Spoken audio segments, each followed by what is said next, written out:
Now here we are going to look at impress your date with forex lingos. Impress your date with forex lingos. Now here is a major big stable. These are the major currencies, the big. Now this is the currencies, major, big, and stable. These are the minor, the developing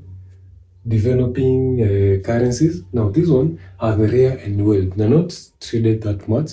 They are rare and well, and they are much expensive to trade. They are called the exotics. They are even not known.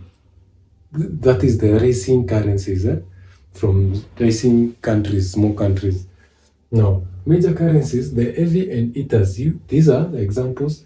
The EV8, there are 8 of them. There are 8. So there is there is the USD, that is dollars, that is the euro, British euros, that is the euro, that is the Japanese yen, that is the British pound, the CHF, that is the Canadian dollars, New Zealand, the Australian dollar, safe, liquid, and heavy traded. See, they are safe, heavy, and liquid traded. The minor currencies from smaller developing or emerging economies, less liquid. They are not liquid everywhere. Exotic currencies from small or less developed countries, highly volatile and expensive to trade. Base versus quote. In a pair like Euro USD, the first currency, Euro, is a base. The second USD is the quote. Now, look everyone here at the board. Now, when you step into the forex world, you need to know who the players are. Now, when you step to the forex world, you need to know who the players are. Now, currencies are broken into categories. Think of major currencies as the popular kids in school. Everyone wants to trade them. So it's super easy. That is super easy to buy and sell them. Minor and exotic currencies are like rare collector's items. Fewer people trade them, which makes them highly unpredictable and more expensive to handle. Now, look at how they are written. They always travel in pairs. Like Euro USD, the first currency is the base. It's always the leader representing one unit. The second is the quote currency, which shows how much of it you need to buy, but you need to buy just one single unit. Now, the second is the quote currency, which shows how much of it you need to buy just one single unit of that leader. Okay. Now, the second part we're going to check on tracking the prices movement. We're going to check the prices and track the prices movement. Now, this part we are going to look at tracking the price movement. Now, this one is 1.2, 1.2345, 1.2345. The fourth decimal place is a pip, standard step. This one is the fourth decimal place is a standard step. 1.2345. The sixth one is the teeny fifth decimal place is a pipette, is a baby step. Now, the standard smallest unit of price movement for currency, usually the fourth decimal place, is 0.001. Exception, Japanese yen. Pairs use the second decimal place, 0.01. Pipette, a fractional pip representing 1/10 over pip, seen as the fifth decimal place for ultimate precision.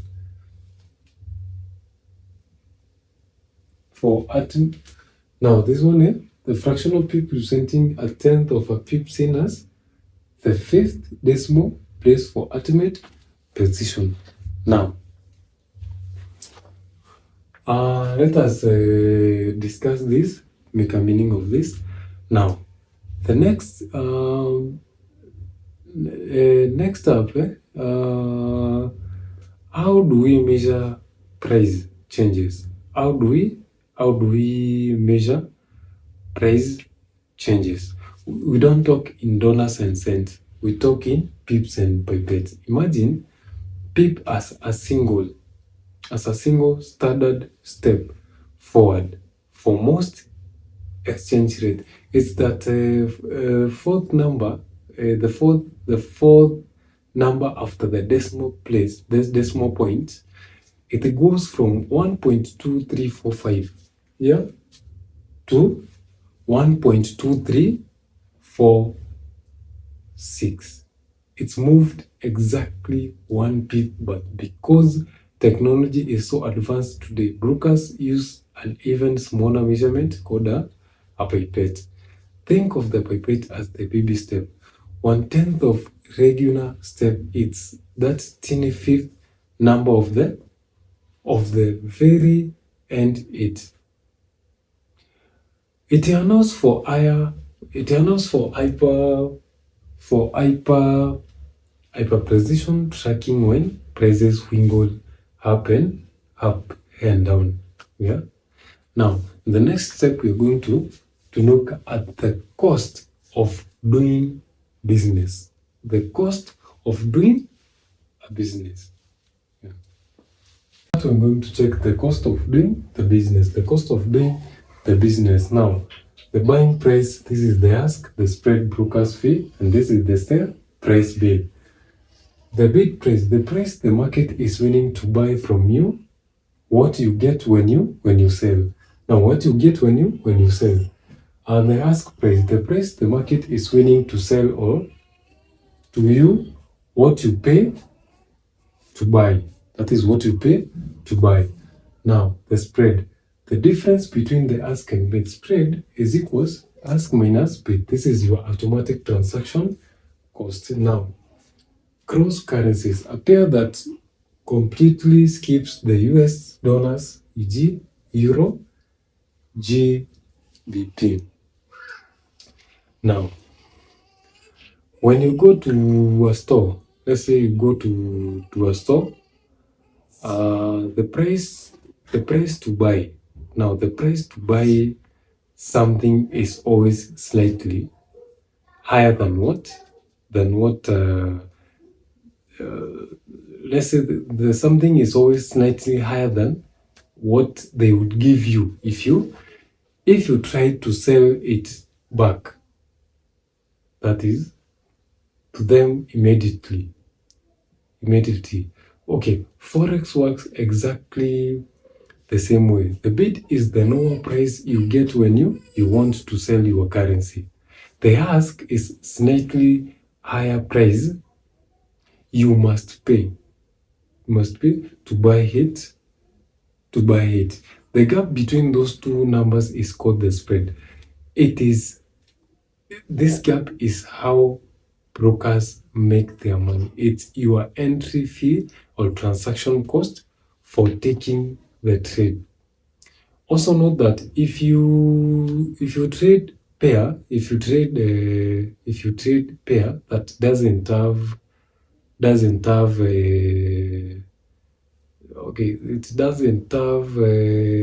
if you trade pairs, an example, if you trade pairs and this pair doesn't have the US dollars, in it's called a cross currency. These are thicker and usually cost more to trade because the system secretly executes two trades behind the scene to make it happen. Okay, we have said if you trade a pair that doesn't have the US dollars in it's called a cross currency. Yes, these are thicker in a way, usually cost more than the trade because the system secretly executes two trades behind the scenes and it make it happen. Okay. Now, in the second part, we're going to see the power and safety net. The power and safety net. This, let us look at the power and safety net. The power and safety net. Now, here you have your smaller deposit account of $50. This is the leverage, 200:1. Control huge note, that is $10,000. Now, imagine the minimum deposit or good faith security deposit is required by a broker to keep a position opened.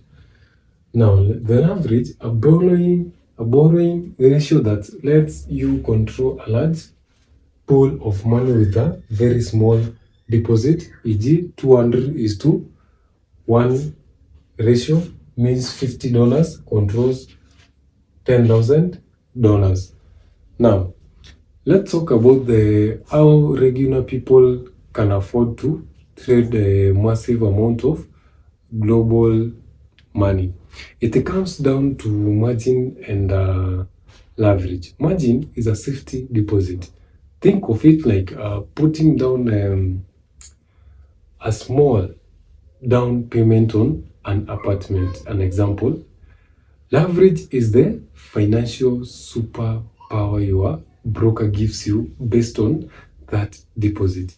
If your broker offers 200:1 ratio leverage, it means for every single dollar you lock away as margin, they let you control $200 in the live market instead of needing a